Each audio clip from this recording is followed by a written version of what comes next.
നിങ്ങളെ മക്കൾ രാത്രി ഉറക്കമൊഴിഞ്ഞ് മൊബൈൽ ഫോൺ നോക്കുന്ന സംസ്കാരമുണ്ട് എങ്കിൽ, കഴിഞ്ഞ ദിവസം നമ്മുടെ കോഴിക്കോട് ജില്ലയിൽ ഏറ്റവും പ്രസിദ്ധമായ കോളേജിലെ പ്രിൻസിപ്പാളിന്റെ കൂടെ സ്റ്റേജ് പങ്കിട്ടിരുന്നു ഞാൻ. ആ പ്രിൻസിപ്പൾ പറഞ്ഞൊരു സാധനമുണ്ട്. കേരളത്തിൽ നമ്മളൊക്കെ അഭിമാനത്തോടു കൂടി കാണുന്ന ആ കോളേജിലെ ഒരു ക്ലാസ്സിൽ 15 ആൺകുട്ടി, പണ്ട് പെൺകുട്ടികളെല്ലാം തലവേദന എന്നൊക്കെ പറഞ്ഞിട്ട് ഒരു 2 കുട്ടികളെല്ലാം കിടക്കും, അവർക്ക് ശാരീരികമായ പ്രശ്നങ്ങൾ ഉണ്ടാവുന്നുണ്ട്.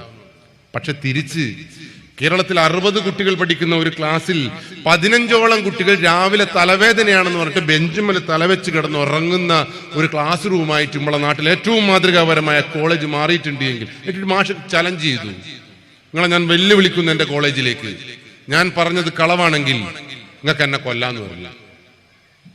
അപ്പൊ നമ്മളെ മക്കൾക്ക് എന്തെല്ലോ പറ്റിയിട്ടുണ്ട്. സത്യമല്ലേ? കോളേജിൽ പഠിക്കുന്നുണ്ട് മറ്റെന്ത് കാര്യ? എന്തുകൊണ്ടാണ് ഇങ്ങനെ തലവേദന വന്നിട്ടുണ്ടാവാ? ലഹരി ഉപയോഗിച്ചുണ്ടാവാം. എങ്ങനെയാ മൊബൈൽ ഫോൺ ഉപയോഗിച്ചാൽ കരള് പോവാ? കരളിന്റെ പ്രവർത്തനം 1 മണി തൊട്ടിട്ട് 3 മണി വരെയാണ്. പിറ്റ്യൂട്ടറി ഗ്രന്ഥി ആദ്യം വർക്ക് ചെയ്യണം. നിങ്ങളെ മക്കൾ ശരിക്കും 10 മണിക്ക് കിടന്നുറങ്ങണം. ഒരു 11:30 ആകുമ്പോൾ പിറ്റ്യൂട്ടറി ഗ്രന്ഥി വർക്ക് ചെയ്യണം. പിറ്റ്യൂട്ടറി ഗ്രന്ഥിയാണ് ശരീരത്തിലുള്ള വിഷാംശങ്ങളെ മുഴുവൻ സ്വാംശീകരിച്ചിട്ട് പെർഫെക്റ്റ് ആക്കുന്നത്.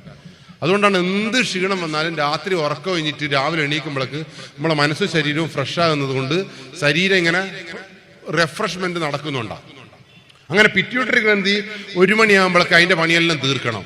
പിറ്റ്യൂട്ടറി ഗ്രന്ഥി പണി തീർത്താൽ മാത്രമാണ് കരൾ വർക്ക് ചെയ്യുള്ളൂ. കരൾ എന്ന് പറഞ്ഞാൽ ശരീരത്തിലെ വിഷാംശങ്ങൾ വലിച്ചെടുക്കുന്ന ഡ്യൂട്ടിയാണ് കരളിന്.